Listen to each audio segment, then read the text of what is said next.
C'est assez amusant de voir une œuvre se dérouler sous nos yeux, de voir les protagonistes grandir, devenir plus forts, découvrir le monde. C'est ce qu'on vit avec One Piece, mais en 100 fois mieux, n'est-ce pas? Pourquoi? Eh bien vous connaissez beaucoup des œuvres qui durent plus de 24 ans, et c'est ça le secret de la chose, c'est l'attente et la satisfaction. Luffy devient vraiment un empereur, Momo devient le dragon qu'il aurait dû toujours être, et Zoro, eh bien il est sur le point de devenir ce combattant de génie, le second de l'équipage. Mais avant ça, il va devoir battre King.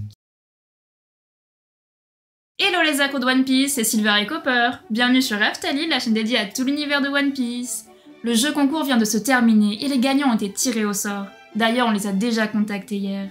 Et puis comme d'habitude, si on n'a pas de retour de leur part, on redistribuera les lots. D'ailleurs, il y a un autre jeu concours ce dimanche, celui des 100K. Puis pour fêter ça, il y aura pas mal de lots à gagner. Ok, avec un peu de retard, mais on a fait un partenariat avec un site spécialisé dans la figurine, et croyez-nous, vous allez être très contents. Et d'ailleurs, on aura pas mal de choses à vous annoncer ce dimanche. La suite de la chaîne approche à grands pas. Alors toi, jeune pirate sans drapeau, rejoins-nous dans cette folle aventure. C'est aussi simple qu'un abonnement pour toi, et nous, ça nous aide énormément.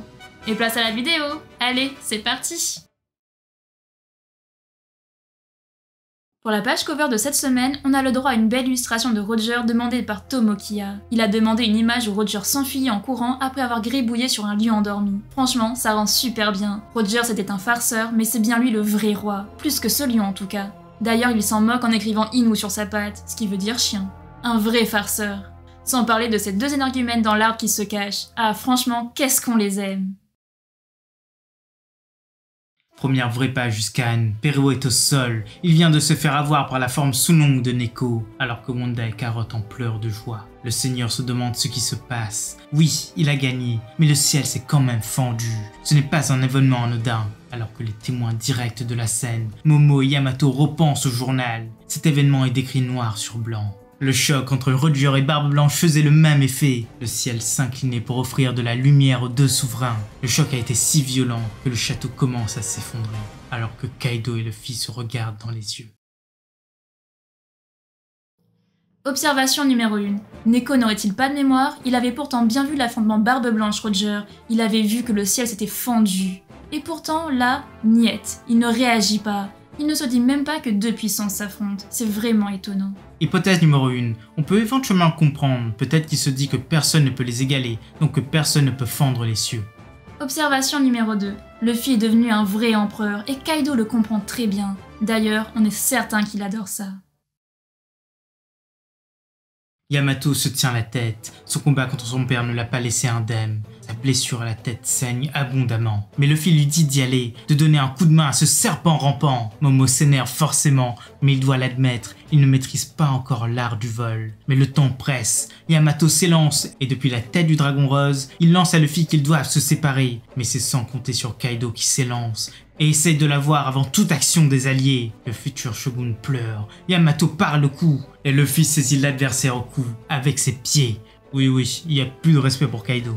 Et dans une scène d'une belle complicité, Yamato lance qu'il se doute bien que Luffy va en finir seul, ce qui déclenche un très grand sourire chez son ami. Mais pendant ce temps, Momo trouve le moyen de chuter, il ne sait vraiment pas voler. Yamato lui hurle d'attraper le ciel, c'est comme ça qu'un dragon vole. Ils ne font que créer des nuages sur leurs pattes et se tiennent dessus. Et c'est ce que fait Momo en hurlant de joie. Observation numéro 3. Ah, Momo, c'est un vrai trouillard. Mais maintenant, il ose bouger, il se lève, il y va. Il sait que maintenant, il a ses deux acolytes pour lui, ses deux protecteurs. Observation numéro 4. Luffy et Yamato, ils ont une très belle complicité. Et pourtant, ils ne se sont vus que 2 fois. Il faut croire que se battre avec un Yonko, ça tisse des liens. Hypothèse numéro 2. Nombre d'entre vous pensent que Yamato fera partie de l'équipage. Nous, on ne l'exclut pas, mais par contre, on n'est pas encore certain. Effectivement, il ne faut pas oublier que Yamato, c'est Oden, il veut marcher sur ses pas, il veut aller jusqu'à la dernière île. Mais on pourrait aussi se dire qu'il veut protéger Wano. Le choix sera donc difficile, surtout que partir juste après la défaite de Kaido, ça laisse quand même libre champ aux autres pirates d'attaquer Wano. Enfin bref, on en attend encore un peu plus. Momo regarde au-dessus de lui et s'aperçoit que l'île tombe en 1000 morceaux, alors que ce n'était pas le cas un peu plus tôt. Yamato se demande si ça ne voudrait pas dire que Kaido perd son pouvoir, que les nuages deviennent instables et ne supportent plus l'édifice. Le jeune dragon s'élance alors de toutes ses forces, mais il n'y peut rien. L'enfant de Kaido lâche qu'il faut forcément des nuages d'un autre dragon pour annuler cela. Il n'y a pas d'autre solution. Si Onigashima arrive là-bas, ce sera un désastre, mais s'il chute avant, l'onde de choc suffira à tout balayer. Et pire, l'île est remplie d'armes de poudre. Ce sera un massacre. Tout explosera. Personne ne va y survivre. Mais il ne faut rien dire à Luffy. Il doit s'occuper de son propre combat sans ce dilemme. Observation numéro 5. Wano, c'est le Japon, et Onigashima, c'est un peu Little Boy et Fat Boy, les deux bombes atomiques de la Seconde Guerre mondiale. En tout cas là, si ça tombe, ça pulvérisera tout sur son passage. C'est d'ailleurs une petite référence historique et franchement, ça fait vraiment réfléchir. Observation numéro 6. Le compte à rebours est lancé, il ne reste que 5 minutes à tout casser. Momo doit vraiment apprendre à se maîtriser. Tout repose sur lui et pas que sur Luffy pour une fois. En tout cas, nous, on y croit vraiment. À l'intérieur du crâne, les soldats se font avoir les uns après les autres. En fait, tout le monde est touché sans aucune exception. Les bâtiments sont éventrés et Zoro se prend une attaque de plein fouet. King est passé en mode hybride et ses ailes sont d'une puissance folle. Alors que plus loin, Franky voit un missile qui se dirige vers lui. À peine remis de sa surprise, il s'empresse de l'attraper et comprend que c'est son ami. Zoro vient d'être éjecté à grande vitesse. Mais il se relève tant bien que mal et décline l'aide de Franky. Son adversaire est fort, oui, mais c'est à lui de l'arrêter. Alors que Queen et King s'engueulent, le premier demande au second de faire plus attention. Son dos a été touché, mais le second s'en tape et lâche que c'est bien dommage que ce ne soit pas sa gorge. Sans attendre, il fonce sur son ennemi. Tel un démon, il émerge de la fumée. Et on aperçoit son masque craquelé. Le ptérodactyle fulmine. Zoro demande à Franky de s'en aller, alors que l'ennemi prend son envol et frappe l'épéiste de plein fouet. Celui-ci contre-l'attaque et lui arrache un morceau de son masque. Et ils passent tous les deux au travers du crâne, mais se réceptionnent parfaitement. Zoro lance à son adversaire de sortir son sabre s'il veut vraiment le tuer, que ce qu'il vient de faire est impardonnable. Et King lui retourne le compliment, alors qu'on voit un morceau de son visage. Une peau sombre et des cheveux clairs. Et c'est ça, la fin du scan. Observation numéro 7. La puissance de ce choc nous laisse sans voix. Ils ne sont pas puissants, ils sont surpuissants. King se lâche, il nous montre enfin sa forme hybride. Ses ailes sont dangereuses, mais que dire du principal? On entrevoit enfin son visage. On voit ses cheveux, sa peau bronzée et ce qui semble être un tatouage, ou plutôt des sourcils bien particuliers.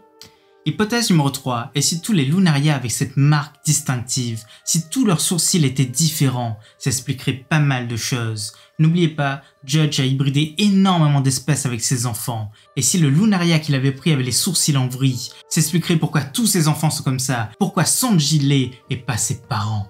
En tout cas, on aura très vite une réponse de la part de Queen, car lui, il sait beaucoup plus que ce qu'il ne veut dire. Hypothèse numéro 4. Certains d'entre vous nous ont dit qu'ils ont peut-être déjà vu King auparavant. Nous, on en doute, car on ne l'a sans doute pas croisé dans l'œuvre juste avant ça. N'oubliez pas, ça fait 20 ans qu'il est avec Kaido, ça fait 20 ans qu'il a pris Wano, ça fait 20 ans qu'il n'a pas bougé de là-bas. Enfin, si, pour quelques missions. Mais pourquoi est-ce qu'il irait au début de Grand Line? Pourquoi est-ce qu'il se mystifierait? Pourquoi il enlèverait son casque alors qu'il est dit clairement qu'il ne l'a jamais enlevé? Alors là, on ne sait pas, mais en tout cas, on ne pense pas qu'on l'a déjà croisé. Observation numéro 8. Ah, Queen, il s'est fait toucher. Mais attendez, mais pourquoi il est repassé en mode diplo? Il en avait marre de sa forme hybride? Ça ne présage vraiment rien de bon. Et pour finir cette analyse, voici nos petites prédictions pour le scan 1028, qui va sortir en fin de cette semaine. Numéro 1. L'action se tourne vers Queen et Sanji. En toute logique, leur combat devrait se finir avant celui des autres, et c'est l'un des 3 seuls qui restent. Numéro 2. Sanji se fait avoir facilement par le monstre. Mais une chose particulière se passe. Il sent ses pouvoirs évoluer. Il comprend ne plus avoir besoin de Red Suit. Partie 3. Franky va prévenir les autres du combat avec les calamités. Ils veulent sécuriser les lieux pour ne pas interférer. Partie 4. Jinbei descend sauver Franky et Robin. Le feu se propage et c'est un pompier parfait. Partie 5. Momo commence à produire des flammes, mais pas en quantité suffisante. Marco débarque alors et lui explique comment lui, il produit des flammes en grande quantité. Et enfin, numéro 6, Zoro craquelle entièrement le masque de King et on voit enfin son visage. Voilà, c'est déjà la fin de cette vidéo. On espère que ça vous a plu et surtout, laissez-nous vos avis en commentaire. C'était Silver et Copper pour Aftalil. À bientôt les accros de One Piece.